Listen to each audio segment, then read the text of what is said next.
I don't even own a Switch because there hasn't been a game that I'm just like, this is why I'm gonna get a Switch. Yeah, that's why because you didn't come with me and Seabass on Black Friday 2 years ago. Otherwise, you would have came home with a Switch.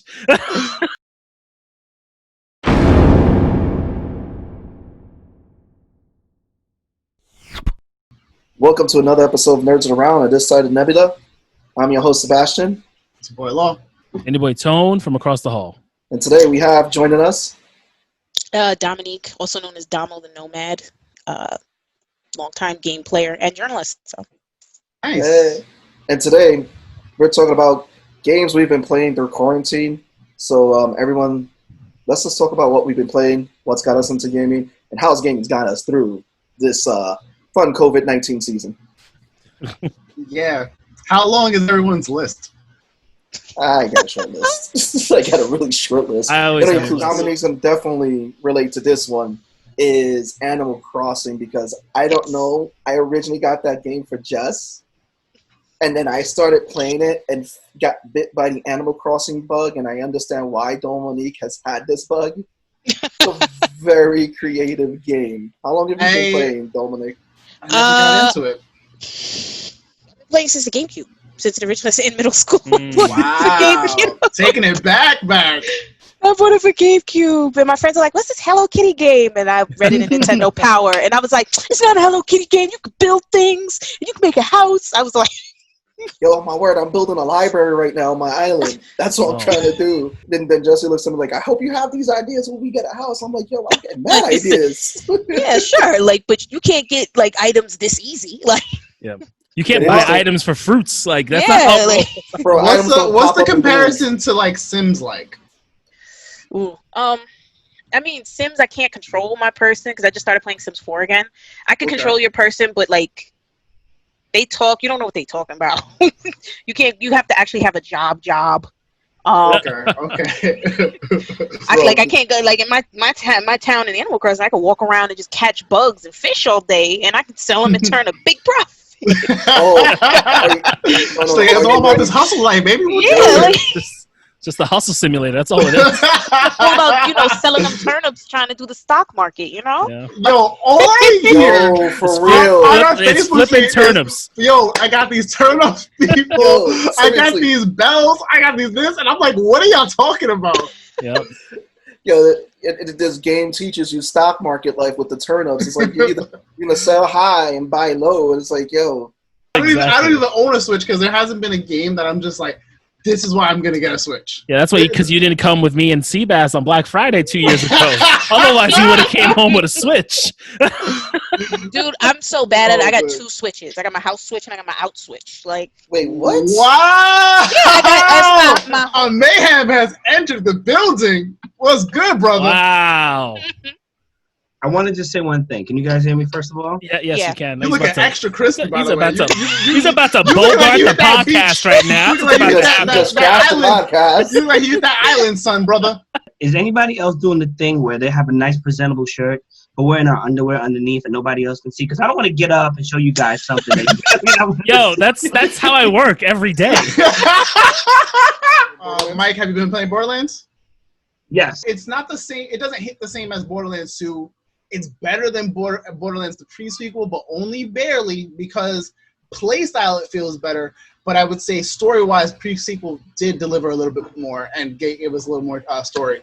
I fell in love with the game because of the animation. I love the cell shading and everything. And again, it just the characters. So I talked about it. I talked about it with Yun, and I feel like I like some of the animation, but then some of like the background characters or even like the redesign of Tiny Tina wasn't feeling it. Something about it just looked like the older her didn't look. She looked like she shot up and she was way too developed for me. I was like, she's what 20 something at this point, or she's like early whatever. She look way older. She looked this man right here. Who raised you? This is just. See, I was frustrated because I started playing Grand Theft Auto 5 again, right? And I started playing with my friends. I'm like, oh, it'll be all right. We'll just do some missions or whatever. GTA 5 Online is wild. Yo. It's wild. How wild it is. It's just the Wild West. You had purple versus green gang wars going on. Like, we going back to Grove Street. Okay. I was there. I was there when it started. So I'm with my friends who are actually from the other podcast. Whatever. We're playing. We're all leveling up. I'm already like a level 90. I level up to 100, whatever. And I'm like, yo, I'm a millionaire. You know what I'm saying? I'm 3 million. We got this, whatever. No, I had to buy a terabyte. I had a base. I had to buy a bank, whatever. Because homie rolled up on us on a terabyte truck. Buy a bank. Yes, that's how gun running so much you can buy. Yeah, it's so layered. Anyway, so he rolled on us with a truck that we could not rocket to death. It's 4 people throwing rockets, and this truck is just like and is running us over, or like he have this guy in the flying bike bombers. People are going to the military base, some F-14s. We got actual tanks. We are down with the smoke. We're supposed to be like, yo, we're going to go on these missions, do the bank house. Oh, there's smoke? All right, well, we're going to go to ammunition. They would blow up ammunition with the people inside, whatever, and then we'd have to fight it out. I've lost millions of dollars. Yo, next up, if you hear me, the next stuff that you should do is allow us to invest in stocks, because I need to invest in ammunition. You know how rich I would be? You know how rich I would be at any given point in time? Yo. Bro. And I was like, yo, this is going to be fun. You know how frustrating it is to buy a new car and it's get blown up? You know how frustrating it is to log in and you get blown up? Like, you don't even do nothing. You just be like, oh, I'm here. Boom. Like, it's another beast, man. It's like, could you imagine that gaming back in the day during this? Like, if this, like, with no online play or anything like that? Like, we're talking about Nintendo 64, we would PlayStation 2. have been able to actually finish games that never had a save point. Man, I would have beaten Zelda Ocarina of Time so many goddamn different ways. Like Castlevania, the original Castlevania, where it was like, die 3 times, that's it. Yeah. Like Streets of Rage, Battletoads. Oh my God, Battletoads. Oh my God. Oh, people would have actually finished that level. There are people that finished it. There's a dude who last year finished the race car level blindfolded. Right. I saw it. Yes. Yeah, there was a guy last year who also beat Breath of the Wild blindfolded. What? No, I'm dead serious. He beat Breath of the Wild blindfolded. He counted steps, like how far it would get, how long he'd have to take to bump into the castle. 9 times out of 10, I'm usually playing Destiny. But I did take a hiatus in April because a fantastic game came out that was first originally released in 1997 and then came back out again in 2020 for the Final Fantasy VII Remake, which was incredible. Final Fantasy VII, part one of how many parts? I actually beat that game.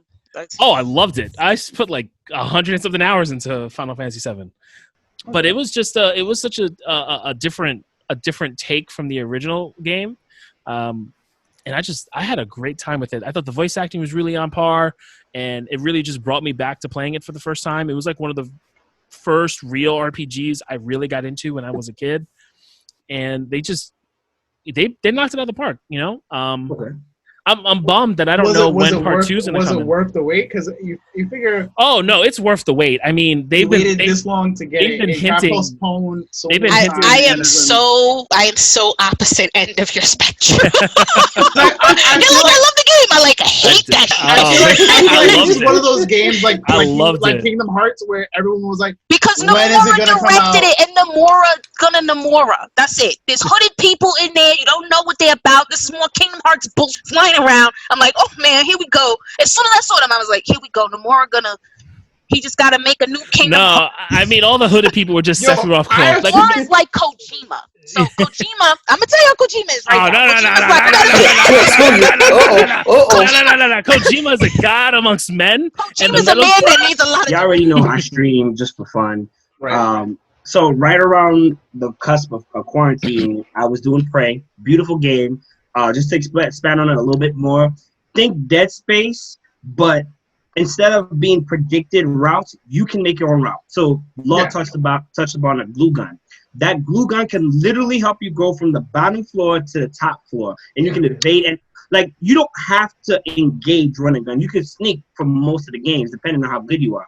But once again, it's mimics. Think a little bit of Dishonored. Like, it has a Dishonored feel of just like you can avoid things if you want to. So mimics, like, they turn into whatever, and you just gotta like recycle bits and kill them all, right? I played Sekiro. No. Just no.